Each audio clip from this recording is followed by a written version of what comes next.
Hello, ladies and gentlemen, and welcome to episode 101 of the ATL Falcons UK podcast. Last week was a little bit like group therapy, and we've not felt that for a while. And this week is looking to be much the same. So Liam and Cal have joined me. We're going to review. That was posh. Review the Broncos game and just take it from there, really. We do, of course, have a bye week, so we won't be looking into the future too much because we've got a show lined up for next week as well. So, without further ado, Liam, how are you feeling? What went wrong? And how we finished? How we finished? What went wrong? Well, how long have you got? About 45 minutes, mate. I might be able to squeeze it in then. Yeah, I mean, I think, it was just an overall poor performance throughout their team, wasn't it, really? Defense was just shocking. I know we're banged up and stuff like that, and people say that there's plenty of players to come back, but even still, like, that level of performance just isn't really acceptable, even with sort of some backup players in, against an offense that has been hit and miss all season. If we come up against an absolute stellar offense and we were banged up or whatever, then fine. But we came up against an offense which has been okay throughout the season, and an okay receiving core, a rookie quarterback, and they absolutely sliced us apart. Then on the other side of the ball, when we knew that we were going to struggle against their defense, because they've got one of the best sort of defenses in the league, but I thought we'd get sort of enough points to be challenging them, and we did absolutely nothing on that side of the ball as well. A positive sort of light really was Koo kick some kicks again. I mean, he got a 52-yarder, so he seems to be back. That was the good thing. Like he was our only points contributor, so can't argue with that. He's back, and everyone's gone. Everyone else is gone. From zero to as much of a hero as you can be in a game of that. In a game like that, exactly. The Kirk, was pretty poor throughout the run game. Could never get going. The O-line got absolutely trampled on. Secondary was, I'm not sure if they were on the field at some points, but they claimed to be there according to the stats, but I'm not sure they were. And that's not just the backup guys. Like, obviously I could say, oh, well, the guys who don't really play very often are the ones that made all the mistakes, but that's not even true. Like, Bates was maybe the only one who was reasonable. Simmons was, non-existent really. AJ was absolutely all over the place. Overall, just a poor show really. And, we didn't just get beat by an okay Broncos team. We got absolutely obliterated. So it's a step backwards, I think, which is not what you want at this point in the season. But luckily the bye week's coming up, so it couldn't have come at a better time for us. Yeah, you never know. It's a bit of a contradicting bye week, really, though, because you've now got the opportunity to put everything right that's been going wrong, but really you don't want to be going into the bye week with no momentum anyway.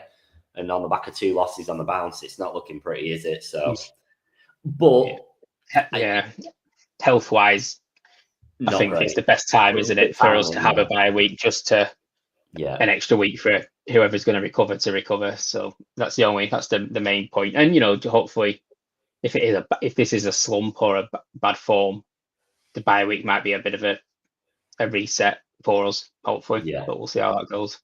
Yeah, absolutely. Just a quick jump in the comments to Paul saying, I'd actually like to thank the Falcons for getting me to bed earlier than anticipated last night. I have no doubt at all that was the case for many people.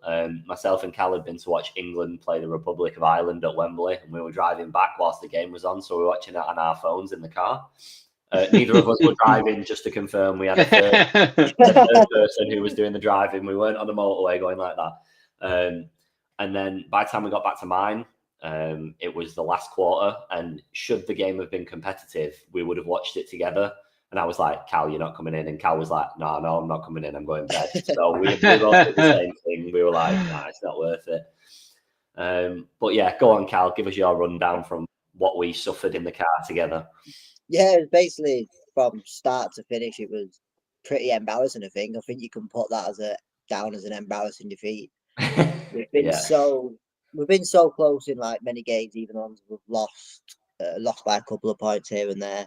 And I think I said to you yesterday, I don't mind losing. It still can be like annoying you've lost, but if you're competitive, you think, well, one team's got to take it, and it's 3 to 6 points in it. You're not that still annoyed, but you're a bit like, it is what it is. Like we know we're still there, but like what Liam said, is it the best offense we're going to play this year?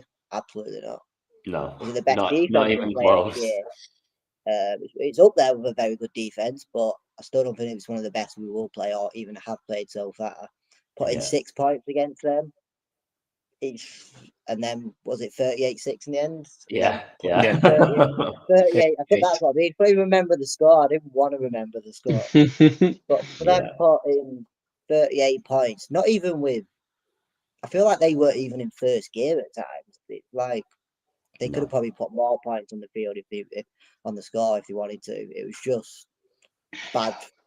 Like I think it was the first couple of drives we looked all right getting down the field, and then after that, the run game was literally the worst I've seen it all season in the last couple of years. I think.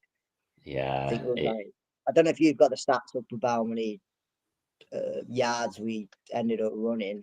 I've got Bijan rushing for 35 yards after 12 attempts. That was one of my key points for the night. So yeah, I mean, sometimes he does that in one run. So we'll get onto that after. But honestly, it was just such a frustrating loss, and maybe it was one of them losses that was coming because we sort of like the defense it is battered up a bit, but even when we've had everyone on the field or 90% of the players, has it looked that good? Probably not still. So I don't know if you can just completely blame the defense for the defeat. The offense put 6 points against them. So the like you say, the bye weeks came up a perfect time, but it's just bad going into it whilst you've 2 losses in a row. The Saints end up winning not a again. good feeling for that week off, is it? To have to know that you've got so much to work with. But I suppose you could always flip it and say, if we went in and beat the Broncos but still didn't perform well, then you go in with a spring in your step, even though you're still not playing good. So you might feel like you're performing better than you are doing. So we'll see. Especially when you have the Chargers straight away when we come back. Exactly. Look how well they're doing at the moment. They're like for me, it's a bit of like an underrated team. They're not been sort of hyped about, but look at the record. They're pulling the wins out and pulling wins against Bengals. Bengals they are a good team, but their record doesn't sort of show it either. that could be a show of its own for the Bengals. I have no idea what's going on over there. Burrow is not a happy man.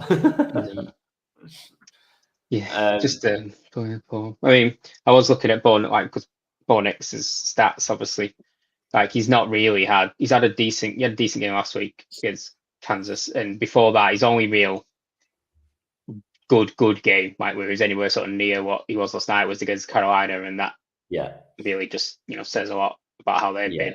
Any other game, he's been decent or bad. Like he's never really had a great game. And then against those Z4s, his highest number of touchdowns in the season, 145 passer rating, which is way above anything he's done this season. 84.9%, was it 84.85% completion rate? It's ridiculous. And over 307 yards as well, which is his first ever. Yeah, it was like 30 odd attempts. Over 30 attempts, I think, wasn't it? Through. Yeah, ridiculous. To get that, so that means we were nowhere near any receivers last night. Never anywhere near. No. Yeah. I don't even know where to highlight in terms of what went wrong, because there really, like you said in your summary, Liam, there really wasn't a player on the pitch that performed anywhere near the standards that they're up to. And when your whole team collectively hits that stumbling block, you've got nothing. What did we get? We got first quarter 3 points, second quarter 3 points, and then the entire second half nothing at all, which not even getting into field goal range is so unacceptable. It's And appalling, isn't it, when you think about it? Yeah, like it is generally appalling to get 6 points against a team that has been beat 5 times this year or whatever. We've played the Chiefs, we've played the Eagles, we've played much superior. Well, I mean, the Eagles weren't necessarily superior in that exact game, but as a team, you'd argue player for player on paper, they're a superior team. Yeah, definitely. And yes, there was whispers of a few dodgy calls and stuff like that, but I literally crediting none of our poor performances to anything like that. There was the one play that got overturned that was an incomplete, and then they put the adverts on and they came back from the adverts and they challenged it and they were given a completion and a first down, which ultimately led to that 4th touchdown. But regardless of that, it just was nowhere near up to the standards. That it killed the flow of the game a little bit, but it didn't dictate the scoreline because we did not have the facilities to mount a comeback. No, we would have been absolutely nowhere. No. Sorry, I was just going to say, best case scenario, if that didn't happen for me, maybe you get 3 points because we definitely didn't have a touchdown in the locker. No. Do you think this is? Do you think it's sort of then been coming? Because if you look at every win and every loss we've had, even when it's been a close game, our defense has sort of turned up at the last quarter, or our offense has turned up in 2 quarters, which then gives enough points to then beat teams. It's like there's always been quarters where even the special teams have properly turned up, or the offense properly turned up, and then after that, because we've already got enough points on the board, and then the defense has turned up in certain points. Yeah. But this week was literally no one turned up. Like no one got off that plane in Denver on the team. No, they didn't. And it was like, you look at it a bit more deeply, was this sort of coming? Is it when everyone hasn't, like, because we've had weeks where defense has been absolutely dreadful. Yeah. Or the offense hasn't been very good at all. Yeah. They've ended up losing or whatever. But then this week, literally no one. Yeah. It is a weird one. Like you said, we've kind of by fluke been carried by one of the 3 teams each week. And it's just kind of come to a bit of a point where they all just happen to fall out of form at the same time. But I don't know where to point the finger, because the players ultimately did not perform at all. But we really do have to start asking questions about the defense in particular now. I know the offense didn't perform yesterday, and that's independent of that. But as the season's gone on, we've actually regressed and not progressed. And that's very concerning considering the players that we have. Liam, do you think that there's need or scope for change in defense, or do we just need to sharpen up and use this bye week to try and lock it down a little bit? Yeah, I mean, it's potentially, the concern is with, it's his first year in charge in terms of in Lake, his first year with this scheme and things like that. But the thing with NFL coordinators usually and head coaches is, especially the older ones. So obviously young up and comers are sort of like learning as they go a little bit. It's different, but he's not. He's an experienced guy. Like he's been, maybe not loads in the NFL, but he's obviously, he's got experience. He's got his way of approaching it and his scheme. And usually when they've been like that, they're not going to change. Like it's his scheme. He'll probably take that scheme wherever he goes because that's the scheme he knows. So he's not really going to make major adjustments. He might, we can make some adjustments, but he's not going to just overhaul what he's been doing his career. Like, so if it isn't working for us, is it a case of, well, we have to change a load of personnel or players to match this scheme, which you can't really do easily, or you've got to change the coordinator and the scheme that he's being employed. And I think, even though we got injuries, I think even when, we had fully strength or close to full strength, we still haven't really looked good. And I think, we brought in the best, one of the best safety duos, if not the best safety duos in the league. We had a star quarterback that we thought we had. We had some okay second corners. We had a linebackers that we've been saying are good, like Ellis and Lambert have been good. Yeah. Anderson, when he can play, has been good. We got a defensive line that's got, Grady Jarrett on it. We've added a second round pick to that, and then we put some money towards a pass rusher with a decent production record. Yeah. So you could cross all of that, and you think, well, there's not actually that many holes personnel wise there, and we've been pretty awful. So yeah, I think there's teams out there with worse defenses personnel wise outperforming us right now for sure.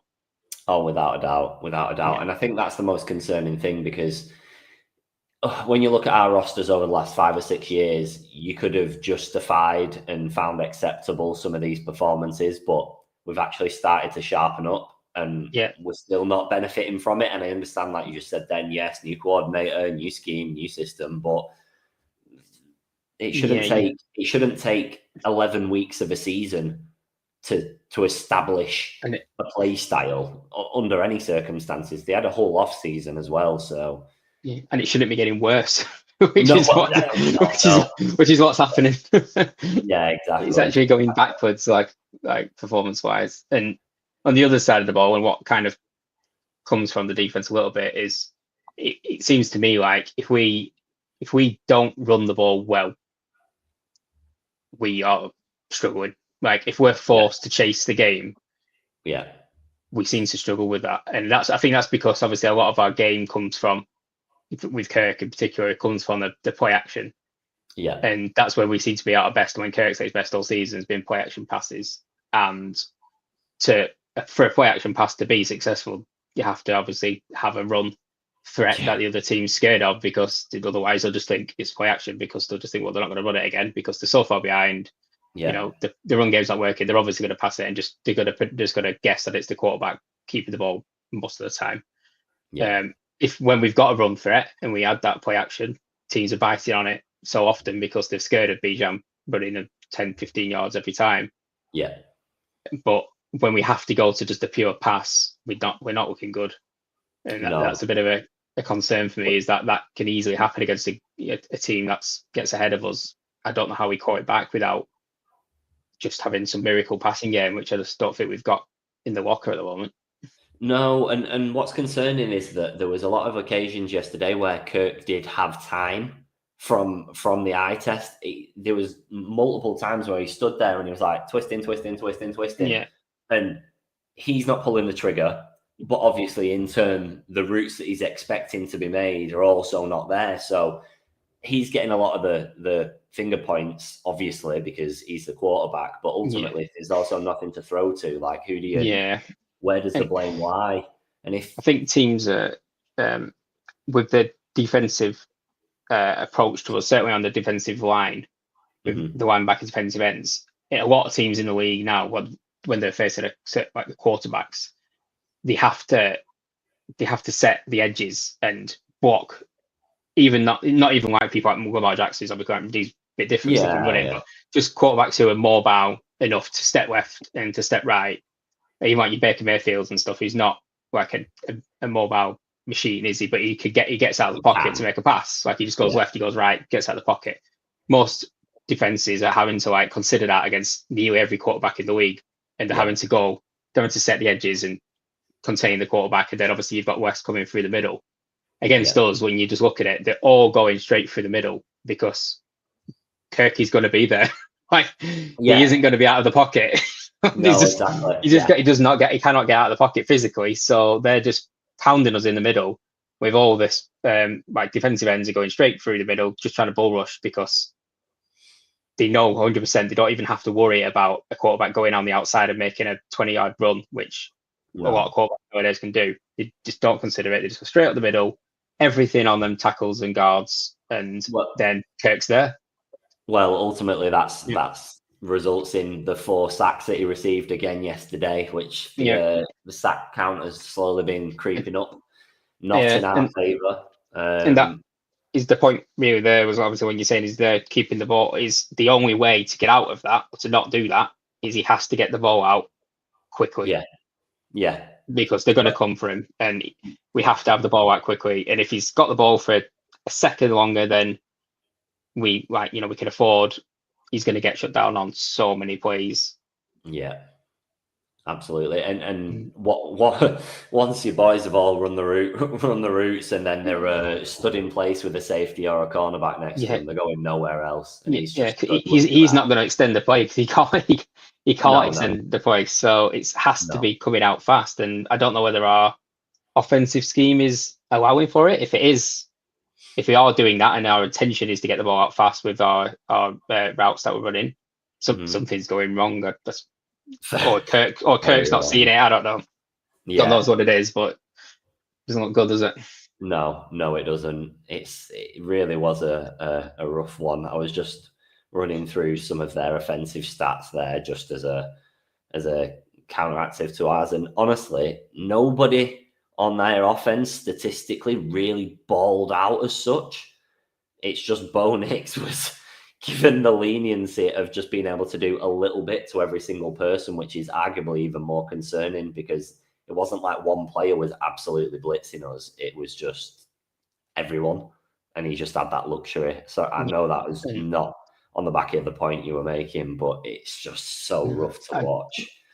I kind of weirdly, I've been noticing with the and this is similar to what sort of Cal said earlier about the Chargers in particular. They are another team who I thought, probably won't be very good this season. Like they definitely started quite slowly, didn't they? And people said that they've got no sort of offense really because they lost Keenan Allen and players like that from the wide receiving scheme. They lost Mike Williams as well, which then you think, they're going to be bad, but they look to have got better than they did last season. And they've got the same quarterback who people are absolutely slating. So, the fact that they've got better, to me, says that actually, because they've got less obvious weapons, as if they've got less individual stars. Like every time Justin Herbert would look for Keenan Allen because he was like the guy that demanded the ball and he was number one receiver. Yeah. So like you look for him and then he looked elsewhere if he could. Now he seems to be like similar to Bo Nix. He's just looking at everybody and passing to the open guy, not thinking I need to look for that guy and pass to that guy, because they're kind of all even to each other a little bit. So it works for some teams when they haven't got a star because they don't lock down on one target. They look around and you've not got your key men in double coverage and stuff like that. Everybody's basically just taking a man each, and all you've got to do is beat your man then. But it's just far less forced, and I think it's again, we're going to come up against another team who have got that ability to spread it next time we play. Yeah, it's a rough one. I think just to switch it for a few minutes, the coaching staff did try and appease the fans in the final quarter by chucking on Michael Penix Jr. for a handful of snaps. It's a very small sample again, but did you think anything of it, either of you? I mean, 24 yards, 2 out of 4 completions, 1 delightful ball, might add, but any notes? Or do you reckon that was just a bit of a ploy to try and hush the media a little bit? The game's over. You don't want Kirk getting injured for a pointless quarter, basically. He obviously shows a glimpse of what Penix can do, which is obviously good for the fans. It's sort of exciting. It's probably a bit of a sweetener for the fans in it and for the media to be like, we can see what he came on. Quarter, but he's only threw the ball 4 times, so you can't really take much off it. But I have no problem with it. It keeps fans a bit more tame, I'd say, and not like kicking off. But I think after yesterday, I think every fan was quite annoyed just with how it was. I think they even forgot the last quarter was even playing. I think that was it. Third quarter, game over completely. Yeah. But no, I don't mind it. I think it's fine. Like he's done it. I think he's done it. He did it when we went to obviously Atlanta as well. Yes, yeah. The game was over at that point, so I don't mind it. Keeps the fans on board slightly, I'd say. Liam, you shared a slightly different opinion in the chat, but I don't know if you said it in jest or not. So I don't know if you want to share that or expand. I mean, it was more bait for Mark, really, but yeah, I mean, obviously, it was more because our secondary was so poor and banged up. That there's obviously guys out there that were taken in the first round, like who are from the secondary are performing at an incredible level. Like Quinn Mitchell's been brilliant for Philadelphia, so we could have had a first round pick on that secondary. It could have been helps us a lot on defense maybe this year. I'm sure down the line, like Penix hopefully will turn out to be a worthwhile pick at some point in the future. But is that going to align with our sort of ambitions to win something? I don't know. Or is that sort of like the start of another rebuild when we eventually reset? And if it is, should we have gone for it now? I don't know. Yeah, I'm not saying like a one secondary pick would have made a whole lot of difference to some of the games, but maybe it only takes a few. Games are set by big plays, aren't they? And it only takes a few big plays and a few stops to change a whole game. Yesterday, I don't think it would have took a lot more than that. But most games this season, a few stops from a good player on secondary could have actually made a big difference, way more difference than a backup quarterback on the bench. Yeah. But I understand, I get the point of it, but still, it's it just feels like the division is going how we expected it almost. Like we're not doing great, but we're still the best team in it. So that was our chance. We always knew that was our chance. You get to play football, it's a bit more of a lottery. You only have to win sort of like your 3 games or like 3 or 4 games. You can, and it's just one game that you have to win each week, and anything can happen, sort of thing. Could we have pushed for that? Don't know. Maybe. I think if it was more of a one piece away on defense to be in like a very good defense, I think people might have looked at it a bit different, especially now in the season, because our defense should be better, but it's not. It's like what you said, like, is one guy going to make much difference? Probably not at this time, but will it do more than a quarterback sat on the bench? Absolutely. So, but it's also a good point we made about, so in Kirk's here for supposedly 4 years, but you're going to say like maximum 3. 3. The first season, I could 2. see. I could see the third season that Penix takes over, but like, so are we rebuilding to then and then to rebuild again? Because we've been rebuilding for since obviously the Super Bowl, like 8-9 years now. So I know. How does it work out? And we just don't know what the division's going to be like when 2 years, 3 years time. We don't know what I would like. The other 3 teams could be way more competitive than they are right now, and it might be much harder to win the division, especially with, obviously, he won't be a rookie QB at that point, but he'll be a first-time starting QB. So, the timing of it might not be good. And if he's at the start of a rebuild or whatever, that's fine. But it just felt like our sort of window, certainly to absolutely dominate the division and when you're in the playoffs, like I say, you're in the playoffs, like you've got a chance. The hardest part is making the playoffs in the first place, and then you've got a chance in the playoffs. You can have a call can go your way, or a intercept, anything, a tip interception can win you a playoff game. That's all it takes, isn't it? So just to be in that playoff chance with a better player playing on the field would have been nice to see.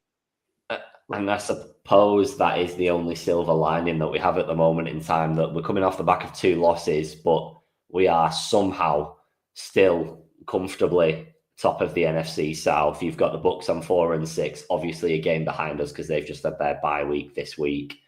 Saints on 4-7 and Panthers on 3-7, who have also had a bye week. So it is still very, very much in our hands. We've of course got to play the Panthers again, haven't we? Back end of the season, I think. Is it? Yeah.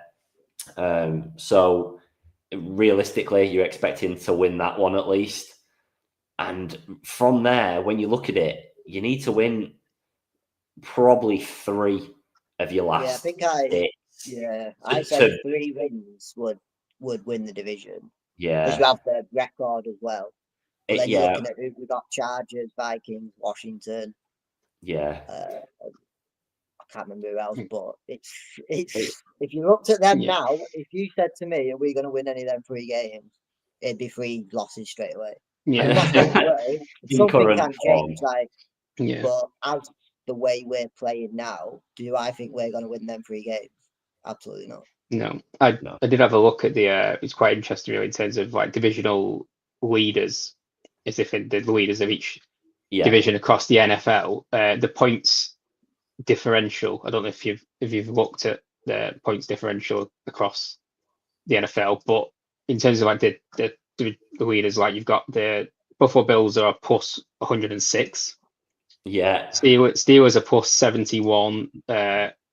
Texans are -2.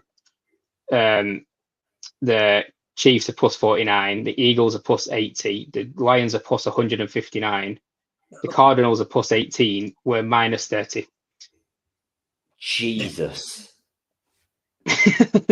we see, this is the problem. It's so deceptive, isn't it? Because we're top of the division, but we're top of an absolute pile of trash at the moment in time. You got to look at the wins.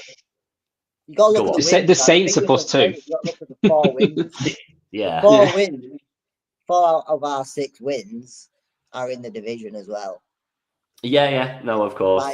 So the Eagles won, great win, but if we played them, if we was playing the Eagles next week, do you think we would win? Probably not again. Probably not at the moment in time. They look like a different team from the start of the season than they do now. Yeah, they do. The Bears are plus 7 and they're bottom of their division. I know that like the points differential, does obviously isn't sort of a deciding factor or whatever. But to be -30, it just it doesn't read well. I think in any other division we would have been struggling. What are we averaging like points on offense, like in the league out of 32? I've not actually looked. I'll have a look. Points as a team, points scored per game. Yeah. I can't imagine it's that pretty, to be honest. I'd expect us to be bottom 2/3, like 20th, maybe. Maybe something like that. We're about just below the middle on 22.2 points scored. That is. Yeah. It's not. We're about 16th or something. Points against. We are 24th points against. And then you've got it. That's where you go back to like we're top of the division and we've let in the 24 amount of points. Yeah. In the whole league. And Chargers the top. Lovely. That's what we need to hear. Yeah. Beautiful stuff. Right. It really is. It really is a strange one. I've just lost it. Let me see if I can get it back up. Mark Zino has just posted a disgusting statistic about our yardage. Yeah. The Atlanta Falcons are dead last in opponent completion percentages allowed at a whopping 71.6%, obviously based on quarterbacks. That is disgraceful. Most quarterbacks don't average a season at the end of it at 65% or something like that. And at the moment in time, it means we're just making everybody look so good. Yeah. Obviously, this is a little bit distorted based on the last couple of games with yesterday and getting 85% nearly and stuff. But we've got to bear in mind that those games and those statistics include Justin Fields early in the season when he wasn't firing, but somehow we lost. Derek Carr twice. Andy Dalton and Cooper Rush.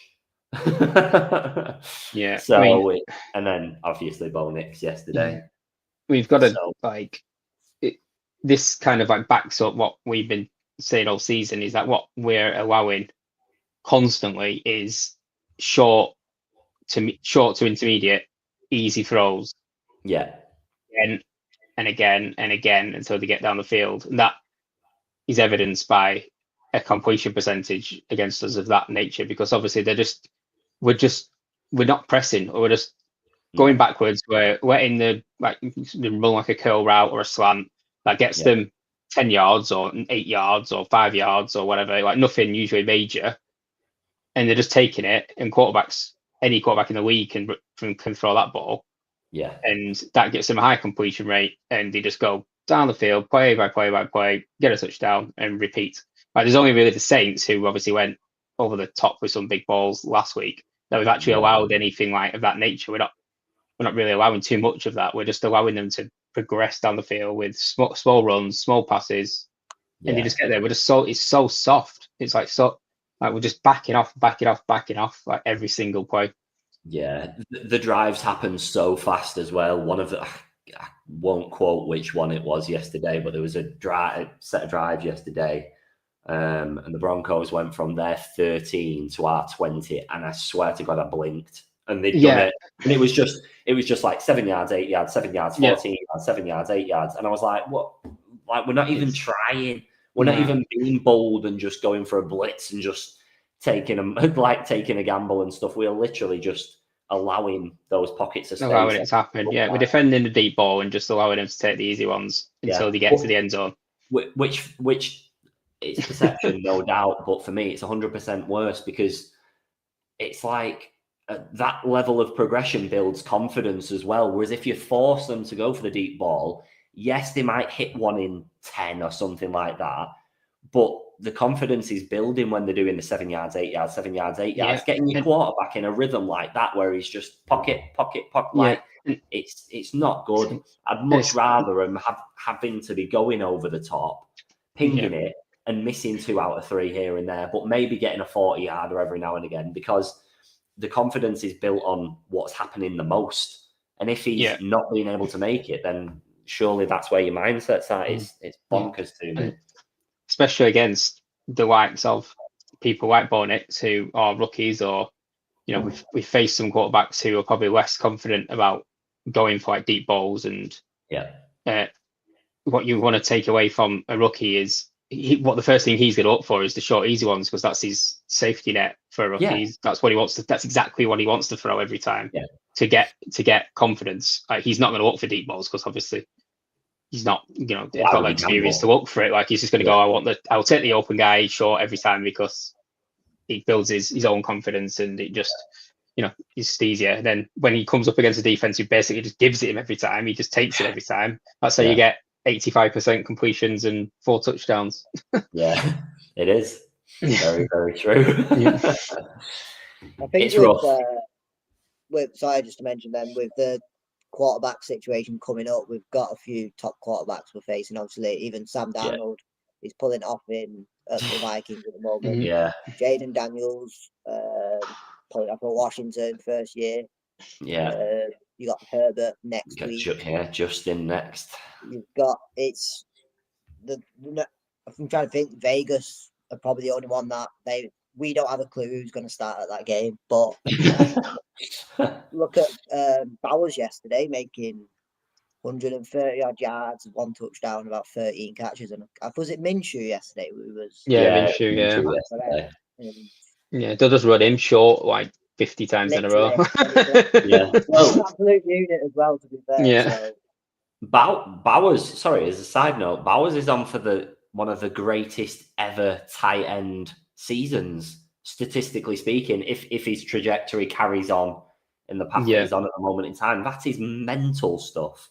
And another name that I know we've got Pitt, so it's a different world, but another name that we sniffed around come draft time and then thought better of it. Not saying that would have fixed our problems, but just a little. Can he play defense as well? Yeah, for them, definitely. Yeah. It's all right. Liam knows who we need next season. The chap is a quarterback and wide receiver, so we need both of them. So we might as well get 2 for 1. There we go. Exactly. And at this rate, we'll be about that number 8th pick and number 7th pick that we always seem to be getting in the last few years. So no, I think just to try and cap off the show a little bit, we're 6-5. We're still on a positive record. We're still top of the NFC South. We've still just got a 3-game cushion. Admittedly, we've got a game over the Bucs at the moment in time. So they're going to get that back on us this week. So we'll see how that goes. We should be concerned because of the last two performances, but if we don't make the playoffs, that is on us and no one else. Nobody's to blame for that. If you need 3 wins out of the remaining games, they've got to come against the Panthers, New York, and Vegas, and then probably Vegas. Yeah, and you have to beat them 3 teams, like. And if you're not beating serious them, team, we have to. Yeah. Exactly that. Like, you can say, oh yeah, but you could lose. Well, if you do lose against them, you don't deserve to be in the playoffs, do you? So that's our challenge, is to beat the teams in the bottom half of the league. That's it. And then the rest, you just got to cross your fingers and hope that the Bucs don't win all of theirs, and then it comes down to the last game when we play the Panthers, and then everybody starts sweating. And we've got to be competitive at least in the other games, aren't we? Like, we shouldn't be rolling over against any of those teams, really. Because they could be. Sorry, Danny. They could be our playoff opponents as well. Washington, Vikings. They're probably looking at us thinking, well, if they win the division and Vikings don't, and then Washington don't, like one of them don't, they're probably going to play us. So they're going to be obviously watching us, and I could imagine a lot of teams at the moment thinking, oh, if Falcons win the division, we'll do them over, because it's the weakest division by far. We know it is. It is. Oh, yeah. But if you say, playoff football is obviously different, but you want to show against Washington and Vikings, who we could play. We're not here to be pushed over. Yeah.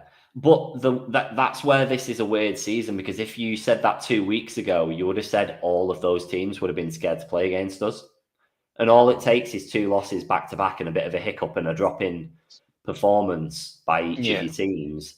And all of a sudden, the whole, I hate the phrase because it's so trendy at the moment, but the whole aura around your team is completely different. Nobody wanted to play us 2 weeks ago because we weren't playing that well, but we were beating teams. And that's more scary than a high performing team sometimes.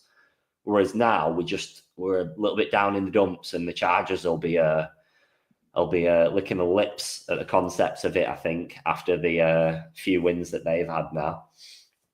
Oh, yeah, absolutely. We're certainly, I did look at the Super Bowl odds, and obviously, we know that's a bit ambitious, but as a divisional leader, we're like, well, like you'd expect, we could be the I feel like 10th or 12th in the odds or something, even worse, maybe even worse than that. Lower than the wild cards. Yeah, we're lower than the wild cards. Yeah. It's not great, is it? And that's where we really do have to win the division, because there's I think it's already basically confirmed there's no chance that the NFC South gets a wild card spot. It's impossible. Everybody has to win every game. There isn't no chance we can do it. So the NFC North, they're going to have 3 teams in it. Like, Green Bay Packers are 3rd, and they're like 7-3 or something like 7-4. Like, mental stuff. 3 teams, and every other division would have the winners. Yeah. It's a challenging one, but the coaches and the boys have a week off now to get to, well, actually 2 technically, isn't it? 1-2 working week, but to get grips with everything and hopefully come back firing so we can touch a 7-5, because that sounds a hell of a lot more comfortable than a 6-6. 6-6 with 5 games left is the Falcons falconing, whereas 7-5 we can breathe again. So we will see. We did say that we would not go too much into the Chargers game or anything like that. So is there any other business from any of you before we call it a night? Because, of course, we're going to have a show next week in the middle of the bye week, so we can talk about the Chargers and everything else in between. Yeah. Chiefs finally lost, which is that was going to be mine as well. There we go. Yeah. That, to be fair, I'm not having it. It was always going to happen. I've been saying it for weeks. They were going to lose sooner or later. They might go on and win the rest of the games now. And if they do so, fair enough. But they were never going completely all the way. We had a Chiefs fan on earlier in the season, the week that we played them. And even he said they always lose a silly game. That wasn't a silly game. No. That was a game that could have gone either way. But I fancied I would have said the beat Bills win. That's going to be, that's probably the championship game again, won't it? That's it could be. Yeah, not far off. Right. It sounds weird to think that. I was very confident that the Bills would be a 9-0 team, which sounds weird saying it, but I thought they won't beat them because they haven't looked good enough, and the Bills have looked pretty solid most of the season. But one team was 9-0 somehow. It's really strange, isn't it? And that's all the power rankings and stuff were doing my head in, because the Chiefs were top of them all, and I understand the concept because they were unbeaten. But for me, or my perception of the power ranking, surely it's performance-based and not just win-based. They weren't performing well. They were just winning games. The Lions, and yes, they've lost a couple of games, but the Lions were performing well and have been performing well, and did again yesterday. Was it 52 points in the end against the Jags? Yeah, something like that, yeah. Like, what on earth, man? Like, I know the Jags are in a rut themselves, but still, what on earth? They're just blowing everyone out of the park at the minute. So it's going to be a very interesting second half to the season. I'm hoping we're going to feature all the way till the end, but I won't hold my breath just yet. I hope so. Yeah, we'll see. We'll see how that goes. And on that note, boys, unless you have any final bits, we'll call it short tonight, so we can do a bit of a bumper length episode in the middle of the bye week. We need a bye season. Bye season. Yeah. Falcons skip to the end of the year. Send the rest of it, see what happens. Yeah. Too hopeful that. But yes, we're going to call it night. It is a little bit of a shorter show than normal because, of course, we'd normally preview the next game. However, like I said, we are going to be doing a show during the bye week. We will break down what needs to be happening in the Falcons camp. We will talk a little bit of Chargers, and we're going to try and throw a few more little bits of pizzazz in there just because there's nothing else going on for the Falcons.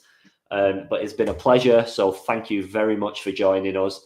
As you will see, Mark is not here, and I am not going to steal his part under any circumstances whatsoever. So for anyone that is still watching and knows how Mark finishes this, he does a big bow out and tells you where you can watch the show and everything. But it's going to be on YouTube straight after we go offline. It's going to be on Spotify, Apple Podcasts, and I'm just going to say the words that he said, or wherever you get your podcasts. Thank you for watching. We will be back next week. Have a peaceful week, everyone, and have a peaceful Sunday. I hope you all have a brilliant time. I hope you all put Red Zone on, and I hope that you all sleep much sounder knowing that the Falcons cannot ruin your week. Thank you for watching, and we will catch you next time. See you later. Cheers, everyone.